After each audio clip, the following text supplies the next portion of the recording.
Then the last thing we're going to focus on in this segment is learning how to truly separate one string from another string.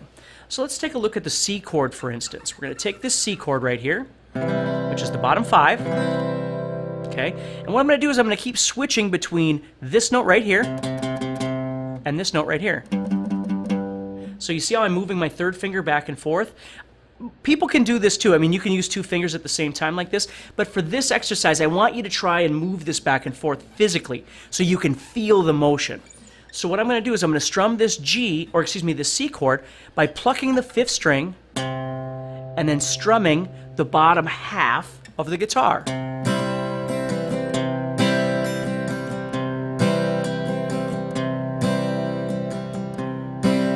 Now, the first thing you're going to notice in doing that is I have to target the 5th string.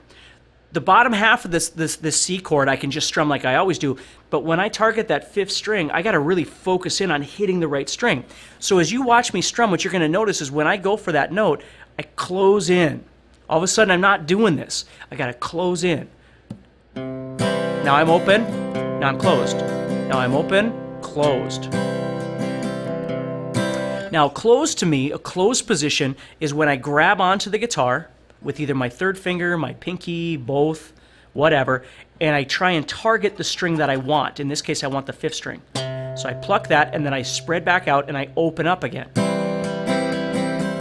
Then I close back in, then open up again. See how I'm on my up strum, I'm grabbing on, and then I'm targeting that string, and then I'm going back.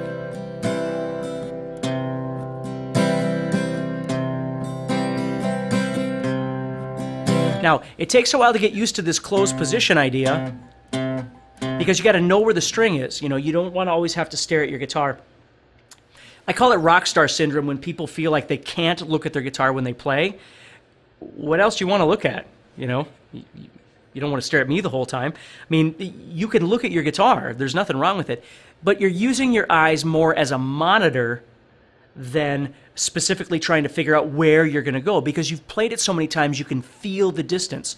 So when I go to this closed position, I know how much to open or close my hand. See, I'm grabbing on right here. I know how much to open my hand to find the string that I'm looking for, and that's just by practice. So a great thing that you can practice with this closed position idea is, let's say I got a C chord here, and I'm going to grab on, and I'm looking at you, right? And you're looking at me for now, okay? We're doing the rock star thing. Okay, I want you to pluck the 5th string without looking at your guitar. Then I want you to pluck the 4th string. Then I want you to go back to the 5th string. Now pluck the 3rd string, don't look.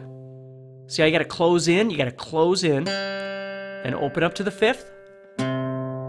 Open up to or close to the 3rd. You see? So you get used to where those strings are in this closed position. So I'm switching back and forth between closing on that bass note, so I'm right, so I'm hitting the right thing, and then I'm opening for the strum.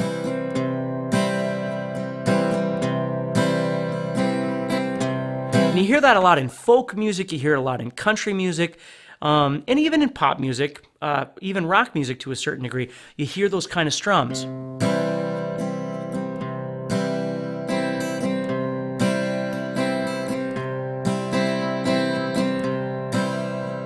Now, do I have to keep adding the bass note on the 1? 1, 2, 3, 4, 1, 2. I can do whatever I want, but it is common to hear it there because it gives the audience a sense of downbeat. There we are, right? Now, let's go back to that C thing I was talking about where I'm going to take my 3rd finger and I'm going to move it up. Now I'm going to transition with my closed position between the 5th string and the 6th string. So I'm going to go like this.